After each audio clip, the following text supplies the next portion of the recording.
And good morning, everyone, from the beautiful city of Melbourne. And it is a sunny, stunning day actually outside as we are coming into June, not too long to go. Today, we're going to be talking about price. It is something that many people want to know about. And joining me to talk about pricing and money is our Finance and Systems Director, Dominic Carter. Hello, Dominic, and good morning to you. Hello, good morning, everybody. And I'll start by saying that I hate talking about money. It is something that I guess I was brought up with, that talking about money is not, it's not something you should do. You should be a bit, shy about it, whatever. So when people ask me how much, I often struggle to respond to that question. And I'll tell you why I do. It's because I don't know how to answer that question. So if somebody says to me, my grandpa is Polish, how much does it cost to get citizenship? The answer is, I don't know. Because it's not that simple. It's a very complex process, which we need to understand in order to tell you how much. But I feel like that shows that people perhaps don't put as much value onto the service as I'd like them to, because if you ask how much at that point of the conversation, then the only answer you can get is I don't know. So what we're going to do now is explore that question with someone that loves talking about money and someone that will answer all the questions about how much. So firstly, tell us a little bit more about yourself and what you do at Polaron, how long you've been with the company, and what is your role? Okay, so my name is Dominic, and I'm the Director for Finance here. So that means that I'm in charge of everything that has to do with money and Polaron. In terms of, for example, the pricing of the products that we sell, I sit in meetings and we determine what best cost ratio is to be able to sell it and maintain our company in business. I don't actually quote individual clients on specific things, and I probably won't be able to do that during this chat because it does require a lot of background work to work out the specific circumstances. But I can certainly give you ranges, and I can talk to you about what goes inside these calculations broadly as well. Okay, wonderful. Because to answer the question of how much, which is, like I'll often talk to clients and I'll be explaining the process, the timelines, everything around, the service that we provide. And I can sort of hear in the silence, okay, great, but how much?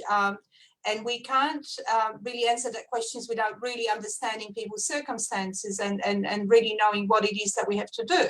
But in fact, what we do when we do quote is give people a fixed price so that people can budget for it. We offer payment plans. We make it easy for people to purchase our service.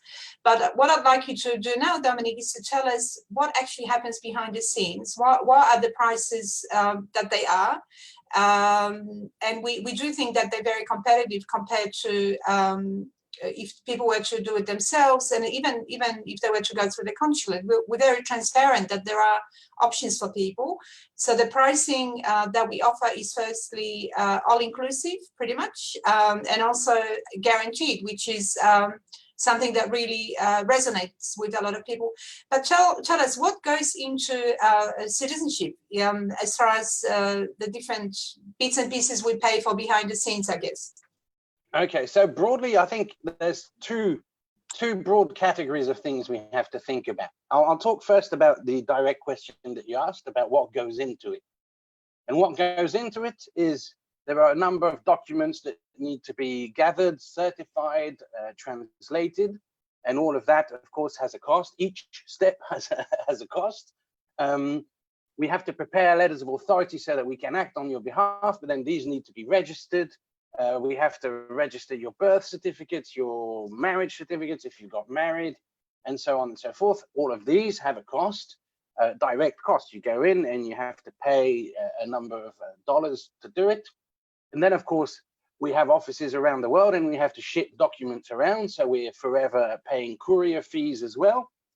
And on top of that, there's bank fees whenever we make transfers. And then there's more hidden costs, like to go and register documents, somebody has to go. So you have to have a staff member who has half a day. They have to go to an office, they have to sit on a train, they have to sit on a bus, they have to take a taxi.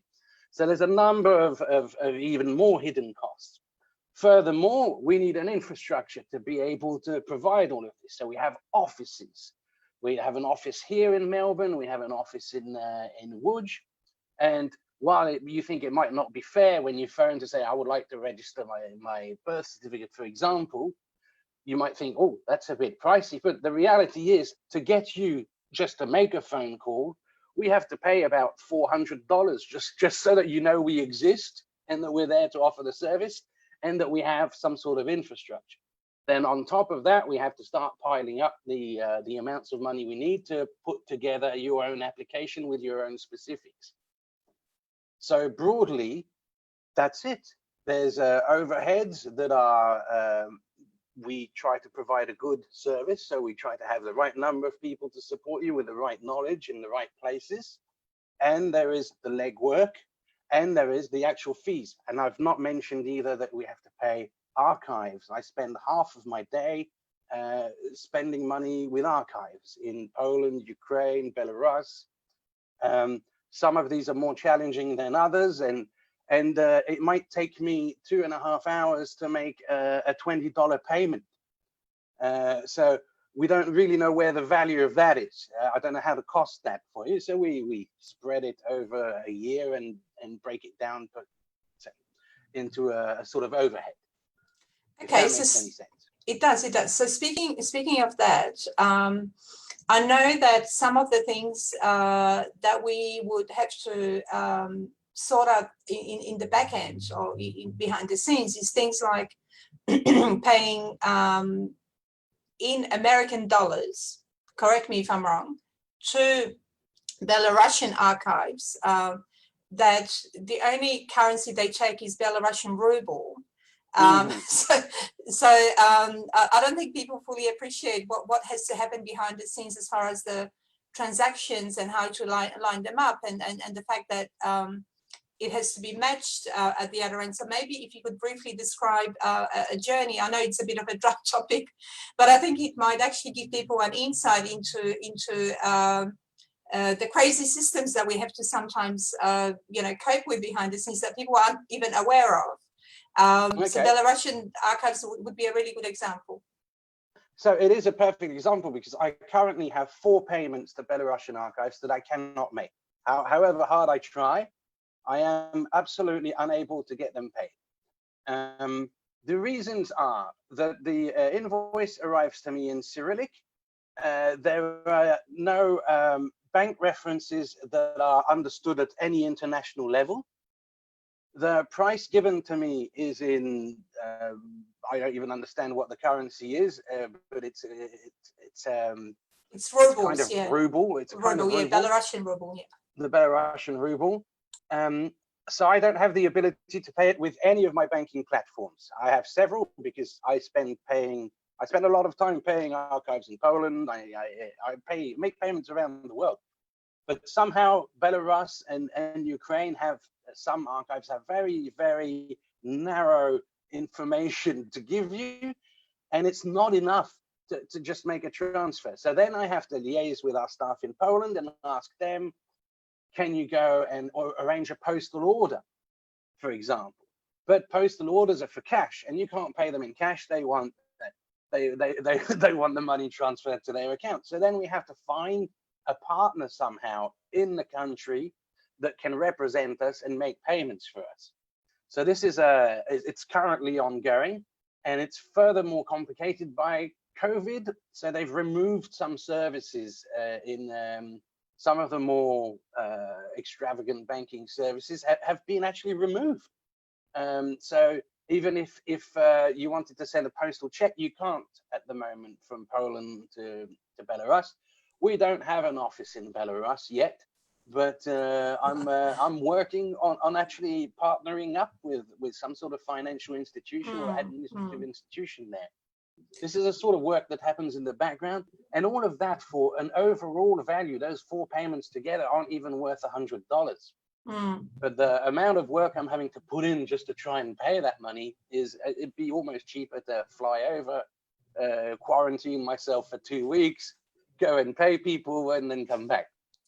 Yeah. Well, you're describing a bit of I guess, bureaucratic nightmare, and it's just one example of what we have to do, again, behind the scenes that clients aren't even aware of, that we absorb into our systems. And we might get a question once people are actually clients, how come something takes so long?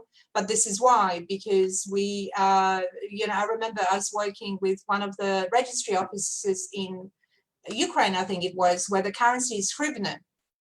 And we cannot, it's not a currency that comes up in any of our banking platforms, not even, we've got a bank account, of course, in Poland.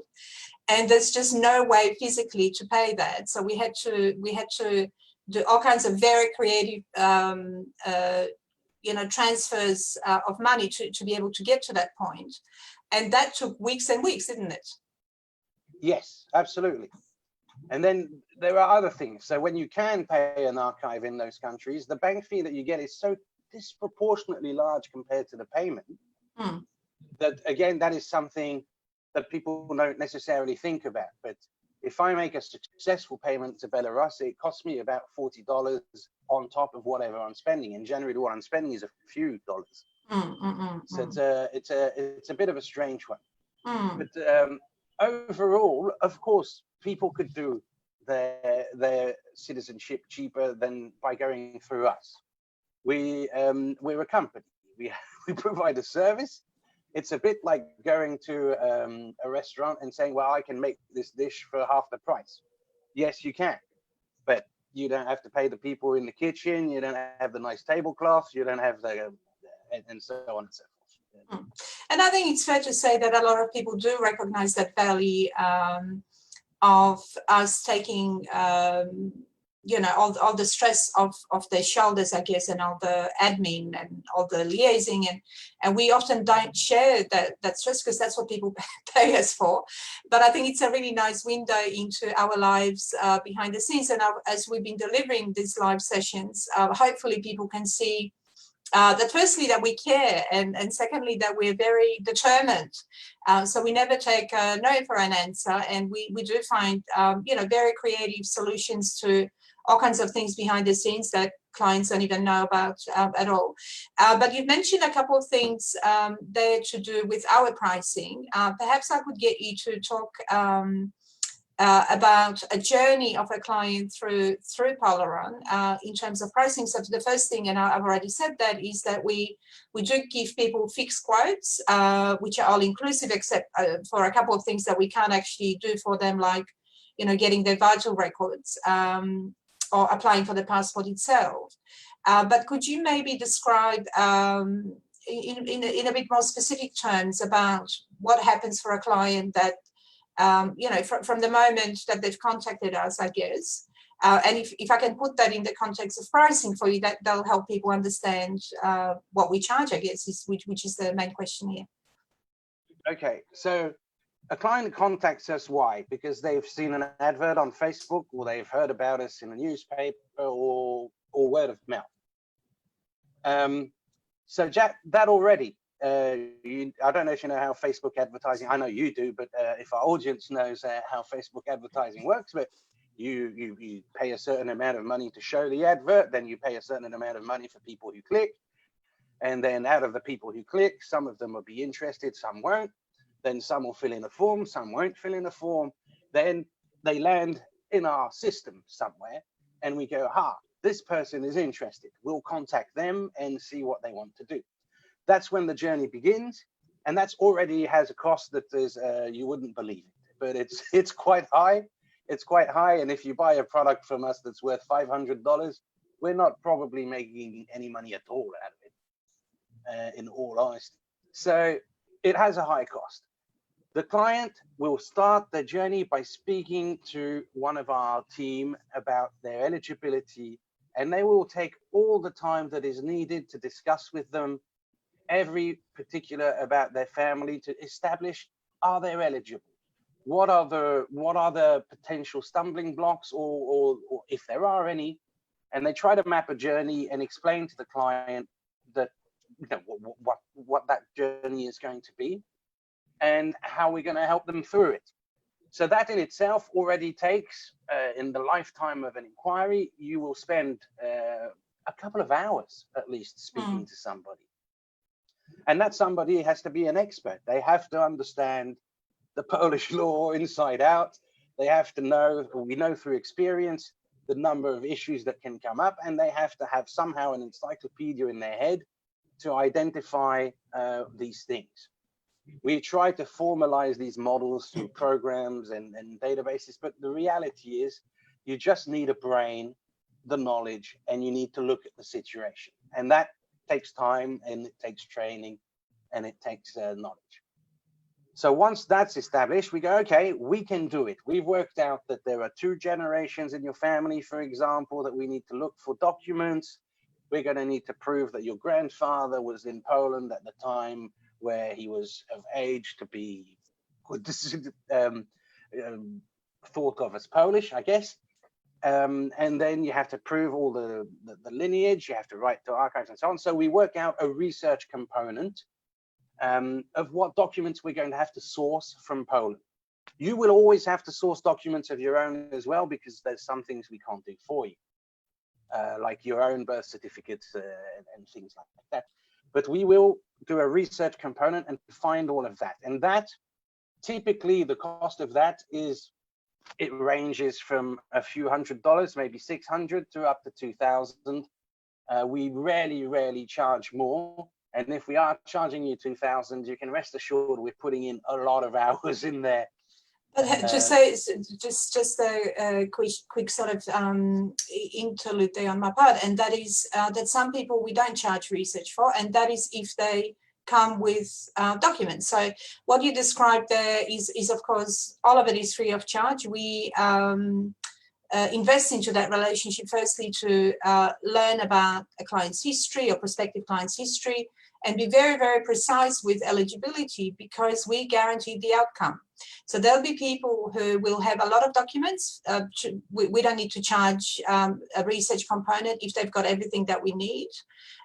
If they don't, then there's a range of price. And I think you quoted there in Australian dollars. So if any American clients are listening to us, which there are, that's probably roughly half at the moment, or 60% of that.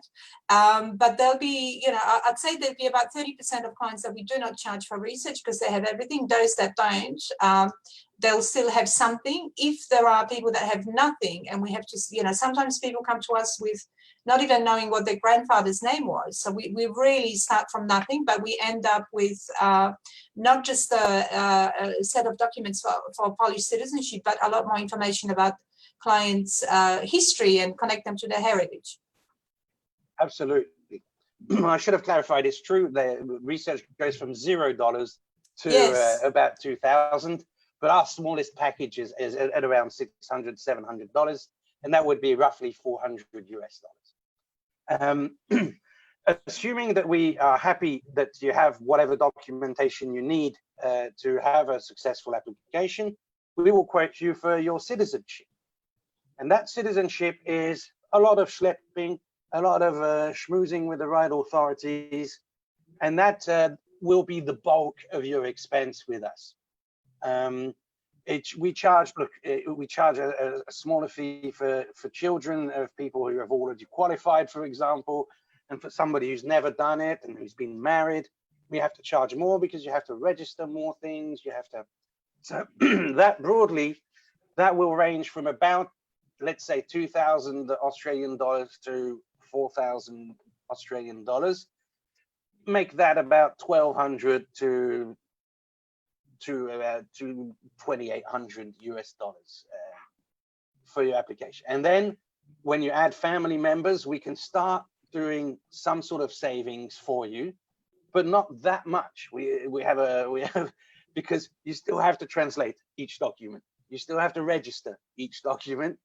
The only savings that you're making is that when the persons are working on your case, they can do all of your applications in one go rather than start each application individually. So you save time in the handling and the work that goes into it. But in reality, all of the outgoings, all of the expenditure, and all of the steps still need to be followed individually for each one. So that is because the applications that we submit on behalf of clients are individual and assessed on merit. So you might have a common ancestor, and everybody can tap into that, documentation, I guess, proving your ancestry, as long as it's in direct line. So we don't ever charge twice for that work. So when we get you to the point that we know that you'll be successful with your application, as many family members that are directly related to that ancestor can tap in. But it is for any adult, it's still an individual application.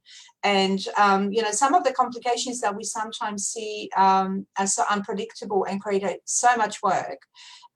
So, for example, there are laws in Poland that your birth certificate has to be registered within 12 months of your birth. And if that hasn't been done, and we have had cases of adoption or just people being sloppy with documents, I guess, if I could say that creates enormous complexities at our end. And that's unpredictable, but yet that's all built into our price. And it's not often that we would charge extra. And we look for solutions. So you can't what I'm trying to explain there is that you can't really necessarily compare a brother and a sister and say, yep, that's easy and that's going to go through, because we do have to see everybody's documents, and sometimes someone may have changed their name unofficially. And Poland just does not understand how you can, from Krzysztof become Christopher and not have it anywhere on paper. So we often deal with documents where someone's name is spelled 20 different ways on 20 different documents. So I guess what you've just said is that it is an individual application. So the synergies we create is when we reduce the time and also tap into the same ancestral line, I guess. Absolutely. On top of that, in the price, we have to build in the ability to troubleshoot issues, because each case officer will look at a case differently. You can submit the same application to 2 different case officers, and you might get different results or different queries being raised. And these queries, once we've guaranteed the outcome, we cover for you anyway. Mm-hmm. So sometimes we've gained quite a lot of experience, so we're quite good at making submissions, and we get very few queries. But the reality is there's always curveballs coming your way, and some curveballs take years to resolve. Yes. So in some cases, you might be frustrated at the time your application is taking. But you should know that you're getting a really, really competitive product price-wise because of the amount of work we're putting in to get you over the line. Right, and it's all built in, of course, and you might not even know. Like people might know of the complexities, but not what we necessarily have to do to solve them. Hey, guess what? We've been online for 23 minutes. It's gone just like that. So I'm going to hand over to Andrea, because I think we have a lot of questions. We do, yes, Eva. Thank you so much for the information. We have a question about the cost of research. So if my case go through research, how much will research cost? And what does that involve? And what it would happen if to that cost if my case is not successful?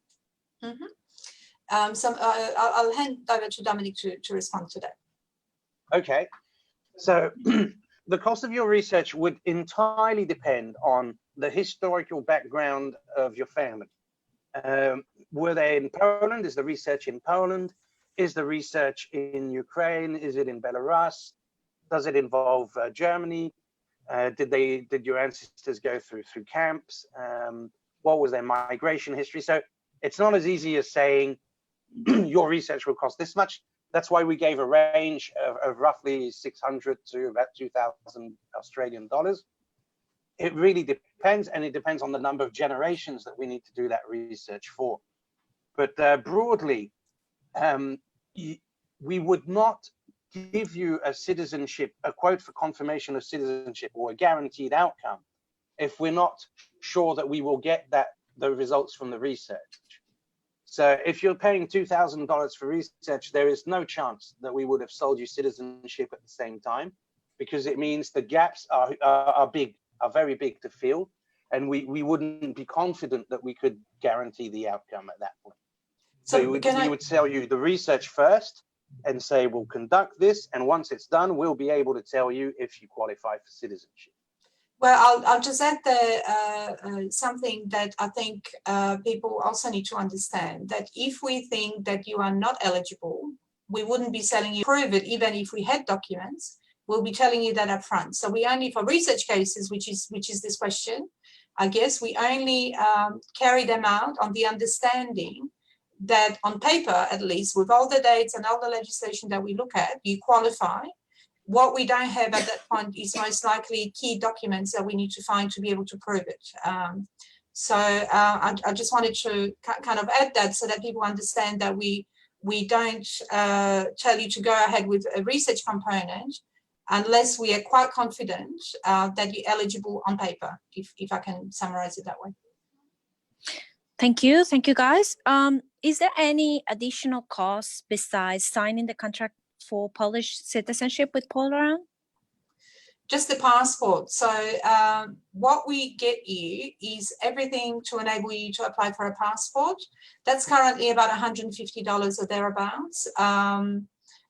Everything else is included except for things that Dominic's already mentioned, and that is, acquisition of your own birth certificate, marriage certificate, because this is not something due to privacy that we can do on people's behalf. But where possible, we include everything in the price. And if there are any out-of-pocket expenses, which are the ones that I've just mentioned, then we will tell you that up front. Mm-hmm. I like to say that we take care of everything on the Polish side of the equation. On your side of the equation, we can't do things, but everything that is in Poland, that happens in Poland, is covered by us. If my case is unsuccessful, do you refund the money or not? Yes, I'll take that one. So if we've guaranteed you the outcome of your citizenship and you've had a negative decision, we will do one of two things. We will either refund you the whole amount of that citizenship component, or we will offer you an alternative if we believe that we will win the case, for example, on appeal. We are often successful. We're always successful on appeal. Whenever we've appealed a case, we've always won it. Sometimes we lose on technicalities. Maybe Ava can talk about that. But broadly, yes, we pay you back, or we give you your citizenship by another means. Right. So I think what we described there is that, yes, the contract that we send you when we get to the point where we know that you're eligible does contain a guaranteed outcome. So not for research, because we don't know what, if anything, we can find. And I just wanted to say that in 99% of cases, we do find things. If we don't, in Poland, as part of the research component, it means that we don't have the right information to start off with. So sometimes we start with the wrong information, and in a couple of cases we never got to the point where we were able to confirm it or provide you with evidence. But that happens very rarely, like I said, unless we start with incorrect information, or we're talking about Warsaw, which was destroyed during the war. But generally speaking, with the next step, I guess, which is the confirmation of citizenship, that contains a guaranteed outcome. So if we're not successful, as Dominic's already described, you would get your money back for that component, so for confirmation of citizenship, or we would go to the ministry and argue on your behalf. And any cases, and it happens in a very, very small percentage of cases, because we do so much work even before you become a client to be sure that your case is strong. Because as a company, we take risk. That's a risk that we take, and that's a solution that we offer to you. And we therefore very rarely have to have that conversation with client where we say, look, there's nothing more we can do. And we do offer solutions to be able to get you that citizenship if we can't get through the descent route. But, you know, in the last 20 years, just a handful of cases where we've had to have that conversation with people. I would also like to add, sorry, Andrea, I forgot to say that our guarantee undertaking does come with a proviso, because we guarantee the undertaking based on the fact that the information you gave us is correct, for example. So if somehow we've been given false documents, we're not held liable for the result. And when you sign up with that, there's a very clear list that is made. There's a very clear statement that we give you, and if you're happy with it, you sign it. It's never been applied in the history of the document existing. But I think in the interest of transparency, we should mention that there are a couple of provisos in our guarantee. We still have a couple of minutes, guys, to answer to these last questions. Are there different pricing considerations for the grant of citizenship process through the president? There are, and that's because it's a very different process, which whenever I talk to people about it, you know, so people that might be considering, I always say three things. It's expensive, difficult, and not guaranteed. If you are willing to take a chance at your end, I will work with you very, very, very, very hard to get you the citizenship, but it's a journey of hard work and discovery. You know, it's a very different journey to the one through descent, because we can actually guarantee that, and we can tell you upfront whether you're going to get through or not. With grant of citizenship, it's a discretionary process, and it also depends on your commitment, your engagement, and your genuine interest to become Polish. So it's not your birthright. So we often work with people who we have the unfortunate occasion to say, look, you don't qualify through descent. And for some people, that means extra determination and extra desire to become Polish. But it's a journey of several months, which requires a lot of work on our part to connect you and build that, you know, sort of dossier of documents and paint a picture of who you are as a person, in relation to the Polish diaspora, in relation to your Polish heritage. So that's a very different service, which is expensive, difficult, and what was the thing I said? Something. But we do our best to be very, very transparent about what people are getting themselves into. And what I mean by that is, what are they purchasing? What are we selling to them? You know, that clarity that Dominic's just described is essential, because we don't want people to be disappointed with our services, with what they signed up. So we have many, many conversations before even people become clients. It's not only our investment, but I guess ensuring that we continue preserving our reputation of an organization that really cares, and we certainly do. So we're just hoping that what we described to you today is a bit of a peek behind the scenes, and so that you can see what happens at the end of the company at our end. But what I'll do now is just hand over to Dominic for a few last words. And as always, you can be contacting us. You can contact us anytime by email, Facebook, or any other way that you want. We are slowly returning to our offices. Today's session is from the office. In Melbourne, restrictions are being eased. We are told that we should still stay at home, which we are doing mostly. But I'll hand over to Dominic just for a summary of what we talked about, and perhaps a few last words there. Okay, thank you, Eva. I don't really have much to add, other than hopefully we've shown you a fair bit about the complexities and all the work that goes in the background, the various components. I would also like to say that every year we have to review our pricing, and that will happen by the end of June. So I would encourage you all to buy your citizenship before then, because chances are the price is going to go up, seeing how the currency fluctuations are going between Poland and Australia and the US and so on.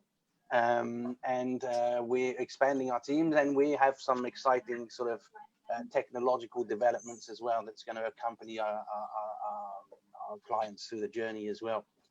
So all of that will have to be factored in. So hopefully this will encourage you to go quickly rather than slowly forward with your citizenship.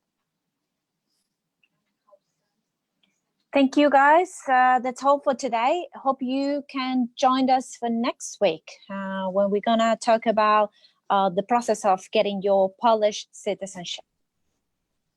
Wonderful. And once again, thank you very, very, very much, Dominic, for appearing on camera. I know that it's probably not your preferred mode of communication, but you did such a good job. Thank you. And these are difficult conversations, so I'm really pleased that we were able to have it. Anybody wants to know anything other than what we've said, please contact us. And in the meantime, thank you, Dominic. Thank you, Andrea. And thank you, everybody that was able to join us this morning or evening or middle of the night, wherever you are. Thank you. Thank you.